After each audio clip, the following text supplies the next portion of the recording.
The AI image editor that everybody's been talking about is now available. Its codename was Nano Banana, but now that it's live, it's Gemini 2.5 Flash. I like Nano Banana a lot better, so that's what I'm calling it. It isn't perfect, but it's really good. Some might even say it's bananas. You can use Nano Banana on most of the platforms like OpenArt, but you can also use it in the Gemini app for free. Just head over to Gemini, drop an image into the prompt box. I'm using this picture of me, and I would click this Tools button and select Create Image. It might work without that, but not always. I'll show you an example of that later. So to try and avoid confusing the robots, I'd go ahead and select it. Then we need to tell it what we want it to do with this image. I said change the man's facial expression to surprised and make it exaggerated. Then we'll hit the go button, and a few seconds later, there's our image. It gave me an exaggerated surprised expression and maintained the consistency of me and everything else in the image. Now when you use Nano Banana on Gemini, you do get this little watermark in the corner of the images, but if you're using Nano Banana on one of the platforms or through the API, the images do not have that watermark. I've been trying all kinds of stuff with the Nano Banana. Let's take a look. I started with something I thought might be really difficult. I wanted to take this stock image and change the text on those Scrabble tiles from social media to edited image. I kept the letter count the same so that I wasn't making it too difficult, and I was a little surprised that it got it on the first shot. Now it did change a couple of the letter values on the tiles. I don't know, maybe it knows what they're actually worth in Scrabble. I doubt it. But then I said now change the phone display to the YouTube app. This might not be exactly what the YouTube app looks like on a phone right now, and don't look at the text. But overall, I'm pretty happy with that result. Next, I took this stock image of some HTML and I asked it to change the text has-children to top-banana.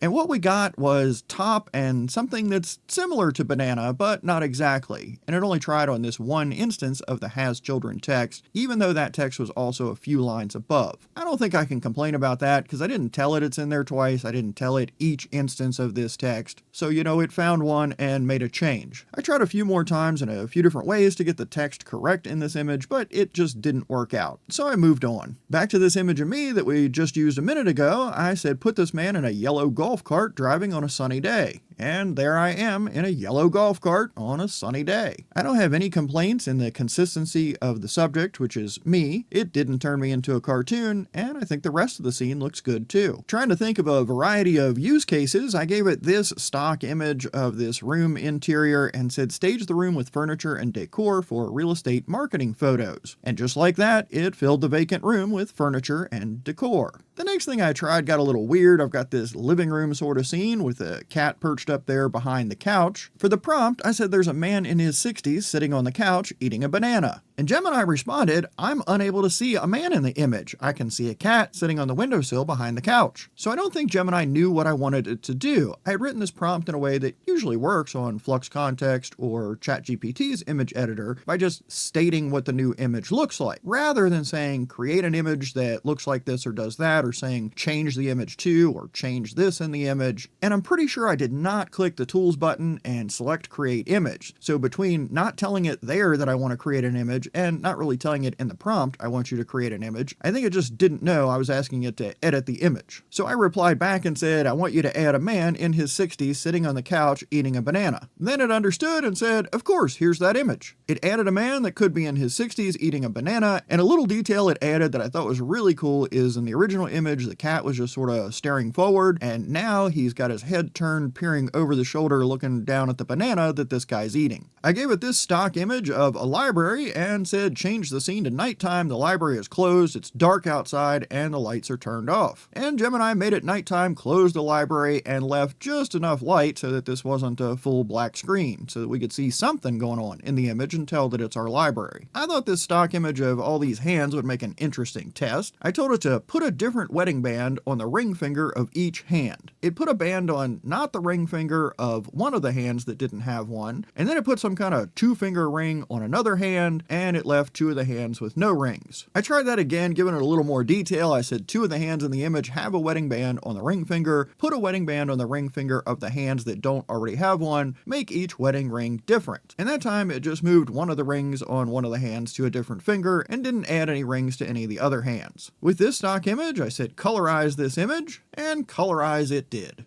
And I can't complain about the gray house or any of the other colors because I didn't give it any specific colors, I let it do its thing. I wanted to see how helpful it could be in generating images with a consistent character, so I gave it this image and said remove the headphones and the microphone. It took away those objects and made a very slight change to the character's mouth. It's closed it just a teeny bit more than it was, but I don't think there'd be any question that that's the same subject. Then I said show the other side of the man's face, and it turned him around a lot more than I expected it to, given like a full profile pic here. Now I think I would have preferred that the camera move rather than rotating the subject. I don't know, maybe he's on a spinny stool or something. But I didn't specify that I wanted it to move the camera and not the subject, so that's on me, not the model. Then I said reposition the man so he faces the camera directly. This time I do want to move the subject, and now he is facing the camera directly. I kept going and said make the lighting on the man's face soft and even, reducing shadows. It made a really minor change in the lighting that's extremely difficult to even see the change, and it didn't do anything for the shadows. I thought another way to reduce the shadows on the side of this guy's face might be to say, put this guy outside standing on a city sidewalk on a sunny day. And that did the trick. It understands that it needs to light this guy's face differently in this environment. So maybe in my initial prompt when I was trying to change lighting, I should have described different lighting and where it was positioned to get a different result in the lighting and shadows on the subject's face. Now that we got him outside, I said dress the man in a bold orange suit leaning back on the hood of a luxury sedan. I call that a bold orange suit. It still looks like our guy, and he's leaning back on a fancy car. Then I said dress him in a purple tracksuit standing in front of a brick wall and have him turn slightly to the left. He's in a purple tracksuit in front of a brick wall, and it has turned him to the left. Our left, not his left, but that's cool. I gave it this stock photo of ocean water and said turn the camera around. I wanted to see what it thought might be behind it. What it produced isn't exactly what I would have had in mind as what might have been turn the camera around what you'd see, but I think it's totally plausible. And I gave it no clues as to what I thought it should see when it turned the camera around. Back to characters, I gave it these two dudes that we used in a previous video and said create an image where these two guys are at a table in a restaurant having a conversation. Now based on what you and I know about these characters and their shenanigans from the previous video, I think this place is probably a little bit nicer than where they would be hanging out. But just going off the image and the prompt that I gave it to create this scene, I think it did a fantastic job. It turned both the characters from facing the camera directly to almost profile. The parts of their faces, heads, bodies, everything that we couldn't see in that original image before, the stuff it had to make up, I think it did a fine job with that.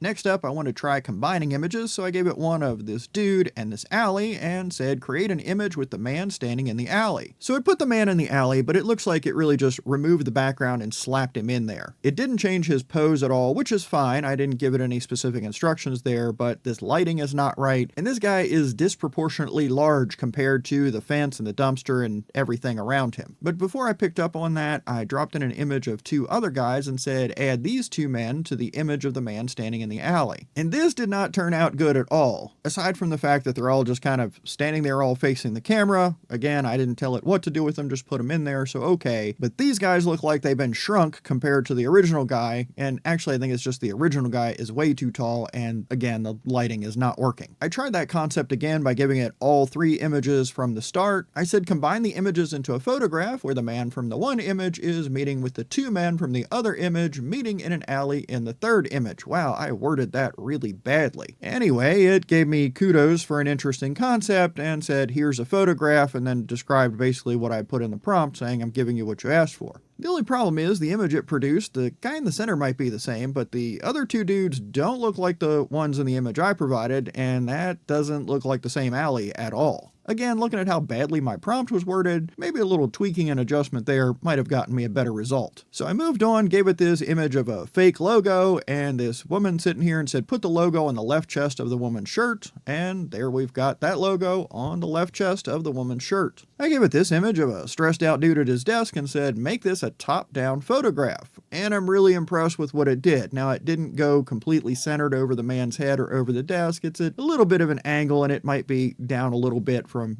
straight above him. But looking at the original image, the stacks of paper, and everything in the scene, I think it did a really good job. I can only spot one paper there that looks like it might not be consistent with the original image. Even so, I think it's pretty impressive. When we can generate images of the same subject from a different angle, either by moving the camera or moving the subject, either way, getting different angles for these shots, those can be handy for training a model or training a character to use over and over again, or maybe we can get all the shots we need editing with Nano Banana and not have to create a model or a character. I'm sure it has its limitations and idiosyncrasies, but so far this is pretty encouraging. I don't think it's going to replace Photoshop for most people, but I do think it really one-ups Flux Context, ChatGPT's image editor, and the Qwen image edit deal. Nano Banana seems to maintain the quality pretty well. I'm not seeing serious quality loss like you can get with Flux Context, especially when you edit edits and edit those edits and iteratively edit. When I add people to a photo style image, Nano Banana isn't making them cartoon people like ChatGPT's image editor and Qwen like to do, and it's also not yellowing the image like ChatGPT's image editor likes to do.